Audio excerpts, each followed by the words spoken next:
business, maybe your talent, maybe a better job that you're striving for and you're trying to get qualified for. Maybe it's your kids, maybe it's your wife, whatever it may be. You need to find your why, because getting out of bed for the simple reason of getting out of bed to go to a job that you hate is the worst idea in the world.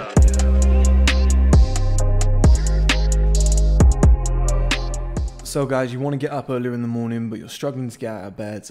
This isn't abnormal. This happens a lot. It probably means that you hate your job or you've got no purpose, right? Which is a good thing, because now you know. People always think of negativity, negative situations. They always think of rejection as bad things. But all of these things in life actually show you, they're signals that something isn't right. It needs fixing. It's a good thing.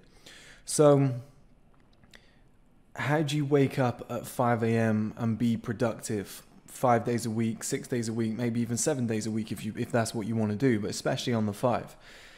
So number one, starting with the point that we just began with the job, is you need two things to begin with. I'll go with both of these to begin with. You need, number one, a why. So a reason why you're getting out of bed in the first place. If you're just getting out of bed for work, you're going to struggle. You need a bigger picture. You need something that you're working on every single day. Maybe a business, maybe your talent, maybe a better job that you're striving for and you're trying to get qualified for. Maybe it's your kids, maybe it's your wife, whatever it may be. You need to find your why, because getting out of bed for the simple reason of getting out of bed to go to a job that you hate is the worst idea in the world. And it's there's no wonder why you'll find it very, very difficult to wake up in the morning when that alarm goes off. It's so tough. Now, the two-parter to that, as promised, is that a lot of people get straight out of bed and they go straight to work. Now, this isn't the best idea, because you're getting out of bed to go to work. Now, you need something in between when you're waking up and when you get to your office, wherever it may be. Now, the best thing you can do, I think personally, is fit the gym into that space. You could always work on a business or something. Maybe, I don't know, maybe you write scripts. You could get up in the morning for 2 hours before you go to work. You can write a script that excites you, that gets you out of bed. That's something that you enjoy doing. You could work on your business, write an article for a website, whatever it may be. You could even do something like this, right? Maybe it's something as simple as photography, morning photography. You get out of bed, go and take some photos, come back, go to work. That gets you excited, it gets you up. But I think the gym is a great one. It's very safe because it's accomplishing two things. It's getting you out of bed. That's if you love the gym. It's getting you out of bed in the mornings, and also you're working towards something better, which is a better body, better health.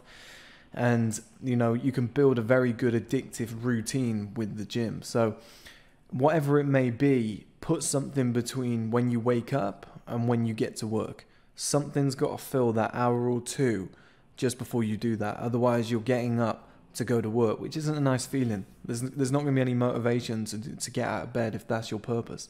Whereas if you've got something in between, you're going to be a little bit more keen to go and conquer that with all your energy first. And then while you're up and you're productive, work doesn't feel so bad.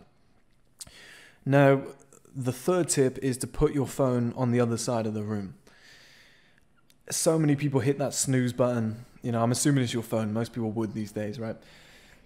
Especially with the youthfulness of my audience. So you're probably going to lean over, you're going to hit snooze, you're going to go back to bed. You're going to hit snooze, you're going to go back to bed.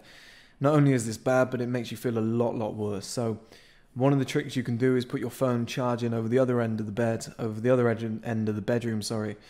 And number one, that's going to stop you using it at night or in the night. It's not going to be a distraction. It's away from you. But in the morning when that goes off, you've got no choice. You're going to have to get out of bed and go and turn that off. Otherwise, it's going to keep going.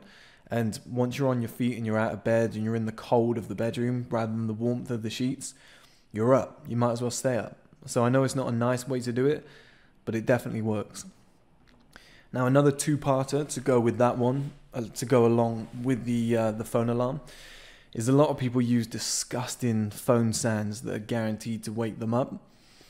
I don't think this is a good idea, because you end up detesting the sounds, your brain doesn't like it, and it's quite a shock to hear like a da-da-da-da-da-da-da first thing in the morning. I don't think that's very good. What I've always done is I've always downloaded an app which is like a smart alarm, where you can pick songs that build gradually They build slowly, so they increase with volume, so they wake you up in a more subtle manner. And I've always picked songs that I like, so songs that are current, that I'm listening to at the moment. And then I change it often, so I don't end up hating that song. But what you'll find is when that alarm goes off, it builds gradually, and it's a song that you like. It's not going to feel too bad, it's going to put you in a good mood because you associate that song with good stuff, especially if you've got a reason why you're getting up. Maybe you're really driven at the moment, you're really driven with your gym stuff, something else that you're doing, and you play like a motivational song that you would normally play in your downtime, a song that you like, and it builds gradually, so it gets you out of bed and it's across the other end of the room. All these things together are really going to get you up early. Now, and like I said, change the song regularly, otherwise you'll end up hating your favorite songs, which isn't good. So the final one on the list, sorry, there's two actually. I added one towards when I was planning this out. One thing that people don't realize is that it's very good to be tired the night before. So a lot of people are planning to get up at 5 a.m., but their body clock is used to getting up at 9, 10, 11 p.m. Sorry, a.m. So what you have to make sure is that you're tired the night before. So the day before, what I would do if I was getting up late and I wanted to get up at 5 a.m., I would hit the gym like a lunatic 2 days before I wanted to get up at 5 a.m. I would then have a late night the day before you wanted to get up so that I was tired the next day, and I would try and get up as early as possible on that day. I would then hit the gym like a lunatic again, and my idea behind this would be to drain my energy.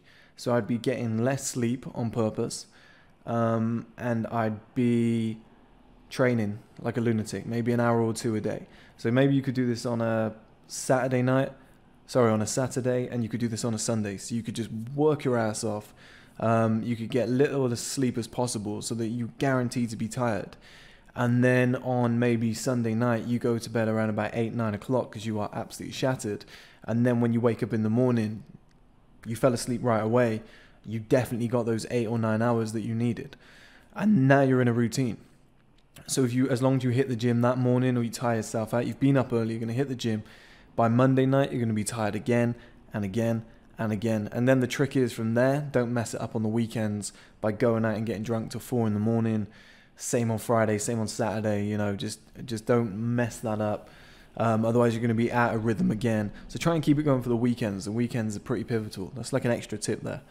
And another one, which I'm going to do a full video on soon because I feel like it needs to be cleared up. Because I'm not, obviously I believe it and I practice it, but I feel like it gets, overblown for what it is, and that's nofap. I feel like people say you have superpowers, etc. It basically just holding on to your semen just gives you extra energy. You're just going to feel more alive because you've got that sexual energy. You're not drained. You don't want to sleep. Because usually as soon as you ejaculate, your body wants to sleep to recover. That's kind of like a defense mechanism or a recovery mechanism. So, if you're having sex, fair enough. But if you're masturbating, you're going to be tired. You won't want to get up in the morning. You're not going to be as sexually driven. You're not going to be as motivated. It's going to be a lot harder to get up in the morning. But that's I guess, with the extra one, the 7 tips of how to get up at 5 a.m. and be more productive. Keep a clean diet as well, but I guess that goes with the gym stuff. Your hormones are going to be balanced. You're going to feel good. Maca, the root, the herb, the root is very good for that. If you get some natural organic one, maca, like a high grade one, you're going to feel fantastic.